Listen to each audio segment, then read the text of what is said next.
Celadet Ali Bedirxan yek ji lawên malbata mezina Kurdan malbata Bedirxaniyan bû. Ew wekî pêşengê nivîsa Kurdî bi tîpên latînî tê nasîn. Her wiha kovarên hewar û ronahî ji weşandiye.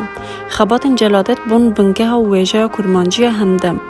Li rojên sürgûniya Şamê Celadet dest bi karê zimanzanî û çêkirina alfabeyekî Kurdî kir û li Almanyayê li ser etîmolojiyê jî xebitibû.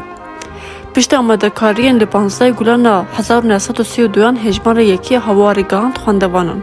Armanca Mir Celadet ew e ku alfabeya Kurdî latînî bi vî kowarê li seranserê Kurdistanê belav bikin. Ji dîrokê ve heya niha ji bo zimanê zikmakî gelek têkoşîn û berdel hatiye dayîn. Divê em jî xwedî li zimanê xwe derbikevin, bi Kurdî binivîsin, bixwînin û biaxivin. Her wiha derdora xwe re jî belav bikin.